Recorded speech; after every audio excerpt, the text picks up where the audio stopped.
Welcome back to news online. TRS సంస్థాగత ఎన్నికల్ని పూర్తి చేసుకుందే. గ్రామాధ్యక్షుడి నుంచి గ్రేటర్ అధ్యక్ష ఎన్నిక వరకు అన్నింటినీ సక్సెస్ఫుల్ గా పూర్తి చేసిందే. అటు రాష్ట్ర అధ్యక్ష ఎన్నిక కూడా ముగిసిందే, కానీ అధికారిక ప్రకటన మటుకు మిగిలిందే. కేసీఆర్ ఎన్నికల ప్రిలిమినరీలో అధికారికంగా ప్రకటించాలని పార్టీ నిర్ణయించింది. టీఆర్ఎస్ రాష్ట్ర అధ్యక్షుడి ఎన్నికకు నామినేషన్ల గడువు ముగియగా కేసీఆర్ పేరుతోనే 6 సెట్ల నామినేషన్లు పడ్డాయి. మంత్రులంతా ఒక సెట్ వేయగా జెడ్పీ చైర్మన్లు, ఎమ్మెల్సీలు, పార్టీ నేతలు కేసీఆర్ పేరుతో నామినేషన్ వేశారు.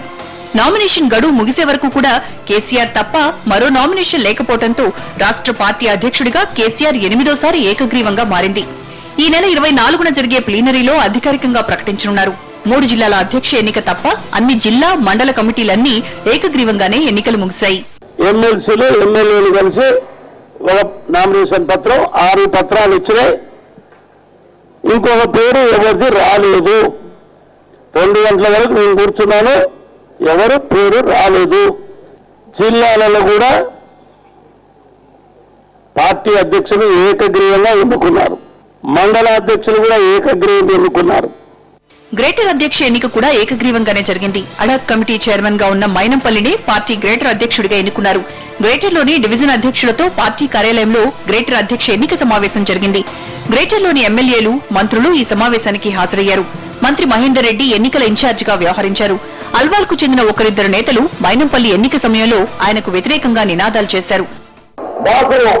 గ్రేటర్ హైదరాబాద్ జిల్లా అధ్యక్ష పదవి బాధ్యతలు అప్పగించినందుకు వారందరికీ కూడా పేరు పేరున ధన్యవాదాలు తెలియజేస్తా ఉన్నాను.